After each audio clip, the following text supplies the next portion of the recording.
Hi guys, welcome back to the YouTube channel of Legal Edge after college. मैं हूं मानसी और आज मैं आपके लिए लेके आई हूं most important cases of Indian Penal Code. तो कुछ लैंडमार्क केसेस जो मुझे लगता है taking into consideration the contemporary changes जो न्यू क्रिमिनल लॉ आया है उसमें जो चेंजेस दिए गए हैं, और कुछ जो बहुत इंपॉर्टेंट केसेस मुझे लगते हैं उनको मैं आज आपके साथ डिस्कस करूंगी। तो ये वीडियो जो है यूजीसी नेट एस्पिरेंट्स के लिए भी इंपॉर्टेंट है, क्योंकि यूजीसी नेट में भी आपके जजमेंट्स पूछे ही जाते हैं। और साथ ही ये वीडियो कोई भी ऐसा स्टूडेंट जो किसी भी कॉम्पिटिटिव एग्जाम की तैयारी कर रहा है, कोई भी लॉ स्टूडेंट, उन सभी के लिए इंपॉर्टेंट है, क्योंकि आईपीसी के ये जो जजमेंट्स हैं ये लैंडमार्क जजमेंट्स हैं और किसी भी एग्जाम में पूछे जा सकते हैं। So please share this video with your friends, whoever is preparing for any competitive exam related to law, right? Please like this video and please subscribe to the channel if you are new over here. ठीक है, so let's start with some of the important cases of IPC. So first case that we will be doing today is State of Maharashtra versus MH George, AIR 965, Supreme Court 7, AIR 1965, sorry, and Supreme Court 722. So, State of Maharashtra versus M.H. George is a very important case related to mens rea. ठीक है, तो एक बहुत common सी चीज होती है कि कभी भी आपको क्रिमिनल लॉ में पनिशमेंट नहीं दी जाती until and unless your mens rea is proved.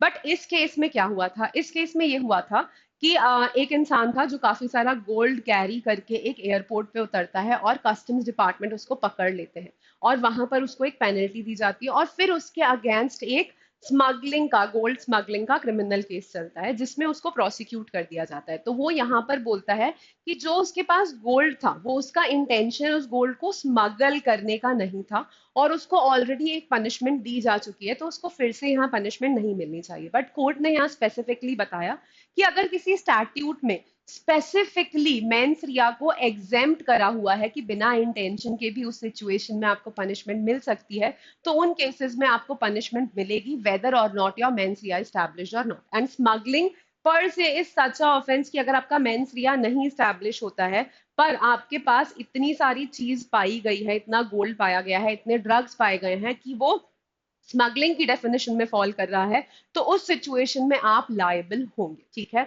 तो सुप्रीम कोर्ट ने यहाँ क्लैरिफाई करा that unless the statute either clearly or by necessary implication rules out mens rea as a constituent part of the crime, the accused should not be held guilty of an offense unless he has a guilty mind. तो अगर statute में expressly लिखा हुआ है कि guilty mind establish करना जरूरी नहीं है, तो बिना गिल्टी माइंड को स्टैब्लिश करे हुए भी आपको लायबल किया जा सकता है। But otherwise in other circumstances your mens rea must always be proof.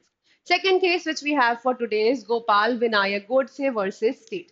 तो इस केस में कोर्ट ने क्लैरिफाई करा था कि जहां भी इम्प्रिजनमेंट फॉर लाइफ लिखा हुआ है, इम्प्रिजनमेंट फॉर लाइफ का मतलब होता है imprisonment for the rest of your life that continues till the life of the convict and is nothing less. तो बहुत लोगों को कंफ्यूजन होता है कि इम्प्रिजनमेंट फॉर लाइफ मतलब इम्प्रिजनमेंट फॉर 14 ईयर्स या फिर इम्प्रिजनमेंट फॉर 20 ईयर्स, बट ऐसा नहीं है। गोपाल विनायक गोडसे के केस से ये क्लियर कर दिया गया था कि इम्प्रिजनमेंट फॉर लाइफ का मतलब होता है imprisonment for the rest of your life. ठीक है, फिर है हमारा Mohammad Munna versus Union of India and others. तो ये जो केसेस हैं ये ऐसे केसेस हैं जो यूजुअली आपके एमसीक्यू बेस्ड पेपर्स में पूछ लिए जाते हैं। ठीक है, इसलिए I am doing these cases. ठीक है, Mohammad Munna versus Union of India and others में क्लैरिफाई करा था कि इम्प्रिजनमेंट फॉर लाइफ की जब हम बात करते हैं तो वो इम्प्रिजनमेंट हमेशा रिजिड इन नेचर होना चाहिए, हमेशा हमेशा ही रिगरस इन नेचर होना चाहिए। तो इम्प्रिजनमेंट फॉर लाइफ का कहीं भी आप आईपीसी में या बीएनएस में पनिशमेंट पढ़ेंगे तो जहां भी इम्प्रिजनमेंट फॉर लाइफ दिया है वहां इम्प्रिजनमेंट का डिस्क्रिप्शन स्पेसिफाइड नहीं होता, जैसे मोस्ट ऑफ द केसेस में लिखा होता है कि either imprisonment of either description, मतलब या तो वो सिंपल हो सकता है या रिग्रेस हो सकता है। कुछ केसेस में स्पेसिफाइड होता है, कुछ पनिशमेंट्स में स्पेसिफाइड होता है that it will only be a simple imprisonment, कहीं स्पेसिफाइड होता है that it will only be a rigorous imprisonment. But whenever we will see a punishment for life imprisonment वहां पर डिस्क्रिप्शन कभी भी स्पेसिफाइड नहीं होता।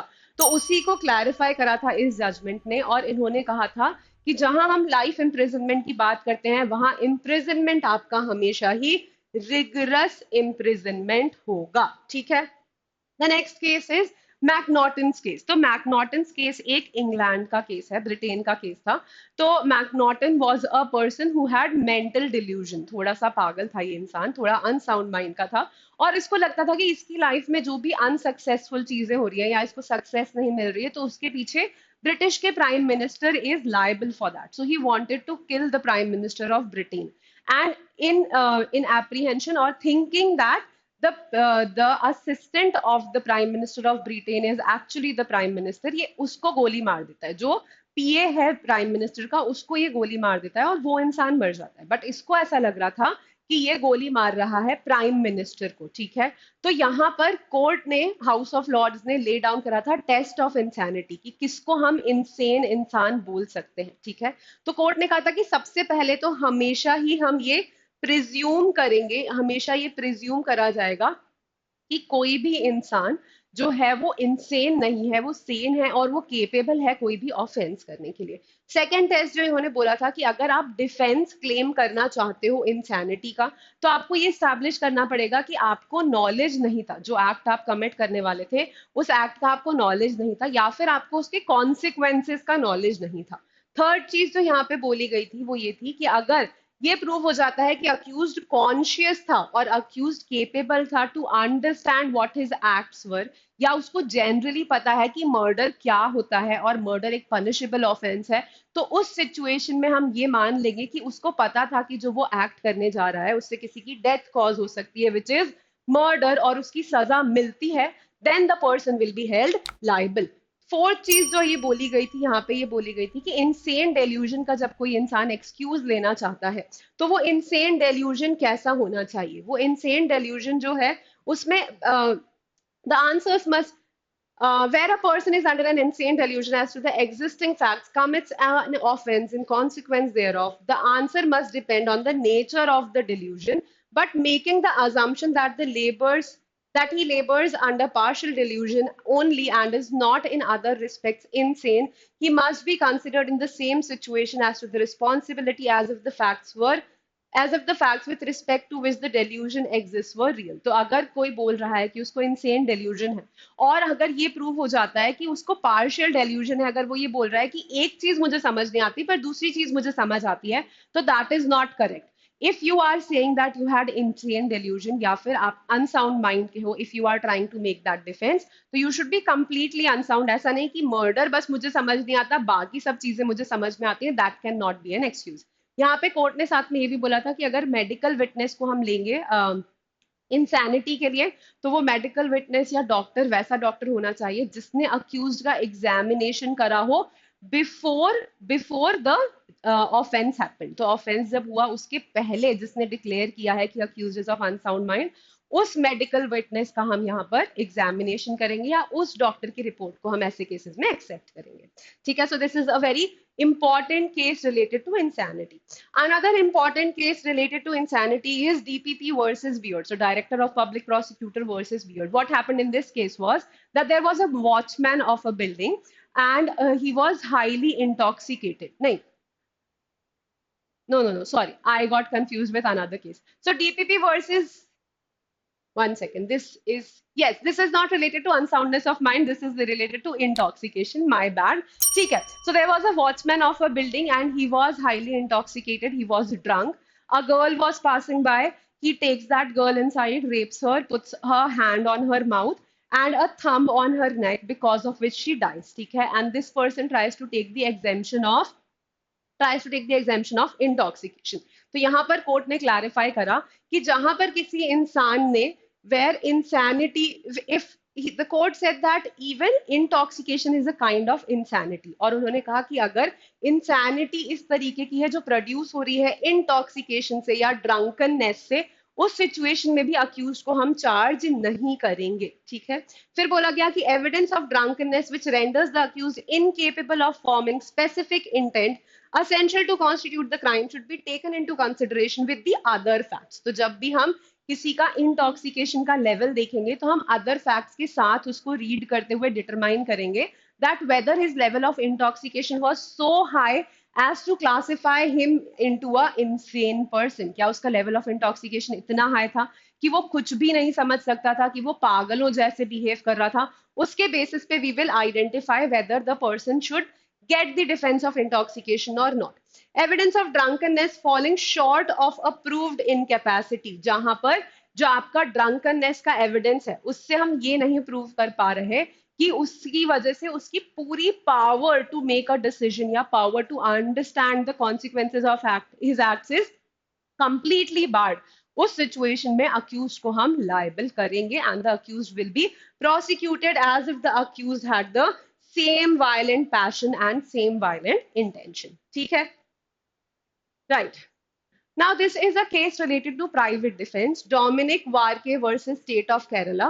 Here, three things were stated or three things were specified related to three essential ingredients in order to exercise your right to private defense. Before I move ahead, please like, share, and subscribe. All right. So it said that the right to private defense rests on three ideas. So there are three things on which right to private defense rests. First is that there must be no more harm inflicted than is necessary. तो harm जब आप right to private defense exercise कर रहे हो, your harm must be proportional to the act of the other person. अगर आपका harm जो आप cause कर रहे हो वो proportional नहीं है, then that right is not excused. Second है कि वहां पे एक रीजनेबल एप्रीहेंशन ऑफ डेंजर होना चाहिए. जब तक reasonable apprehension of danger to attempt the offence या टू कमिट द ऑफेंस नहीं है, तब तक आप right to private defence exercise नहीं कर सकते. थर्ड है कि right does not commence until there is a reasonable apprehension. और आपकी right to private defence start कब होती है? This right to private defence starts only when there is a apprehension. तो जब डर चालू हो जाएगा कि कोई आपके अगेंस्ट कोई ऑफेंस कर सकता है, only then your right to private defence will commence. Right. The next case is State of Tamil Nadu versus Nalini. This case is related to criminal conspiracy. और यहाँ पर बोला गया था कि criminal conspiracy सिर्फ अगर कोई इंसान जानता है कि चार लोग हैं, let's say there are 4 people, out of which 3 people have agreed to commit an offense and the 4th person just knows that they are about to commit an offense. और चौथा जो इंसान है उसने बाकी के 3 लोगों के साथ कोई अग्रीमेंट नहीं करा है, कोई प्लानिंग नहीं करी है, तो उस चौथे इंसान को हम क्रिमिनल कॉन्स्पिरेसी के लिए लायबल नहीं कर सकते. ठीक है, तो कोर्ट ने state of Tamil Nadu versus Nalini में स्पेसिफाई करा था कि अग्रीमेंट इज साइन क्वा non for the offence of criminal conspiracy. तो जब तक अग्रीमेंट स्टैब्लिश नहीं होगा तब तक आप किसी को क्रिमिनल कॉन्स्पिरेसी के लिए लायबल नहीं कर सकते. Then is Kedarnath versus state. Kedarnath versus state में ये बोला गया था, यहाँ पर sedition which was section 124 A of IPC की वैलिडिटी को चैलेंज किया गया था और बोला था कि कॉन्स्टिट्यूशनली वैलिड नहीं है. This was the challenge, but supreme court ने यहाँ बोला कि नहीं, वो कॉन्स्टिट्यूशनली वैलिड है और आपका freedom of speech and expression जो article 19(1) A of the constitution में दिया गया है उसको ये वायलेट नहीं करता है, क्योंकि जो आर्टिकल 19 क्लॉज 2 में रेस्ट्रिक्शंस प्रोवाइडेड हैं उनके अगले ये ऑफेंस जस्टिफाइड है. तो आर्टिकल 19(1) जो है ये हमेशा ही सब्जेक्ट होता है to article 19 clause 2 which specifies restrictions on the exercise of this right. So it was held that section 124A of IPC is constitutional. Now this judgment becomes important क्योंकि sedition के ऊपर काफी डिबेट चली जब BNS बन रहा था और उन्होंने स्पेसिफिकली सेडिशन को हटा दिया, बट सेडिशन जैसा एक दूसरा ऑफेंस, एक नया ऑफेंस उन्होंने वहां पर ऐड करा है. ठीक है, so this becomes a contemporary case when we talk about your BNS. ठीक है,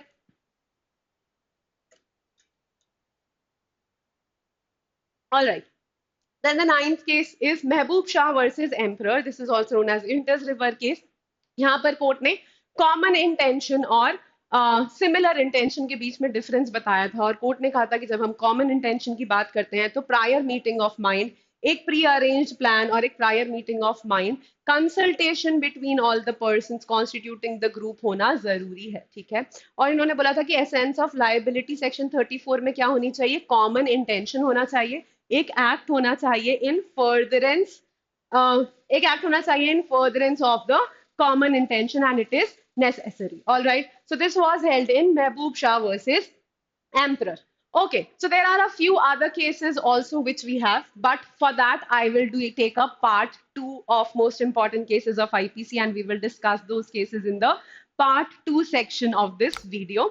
For now, this is it from my side. I hope you liked the cases and I hope you got some insights out of these cases. If you want to prepare with us for any law entrance exams or for any law officer exams, then you can visit toprankers.com. Here you can go on online courses, Law PG plus Banking, and you can explore our courses. Also, we are going to launch a test series for UGC NET. So you can you stay tuned on this channel and keep visiting Top Rankers if you are interested in taking a test series for UGC NET. All right, guys, this is it from my side. Take care and happy learning. Bye bye.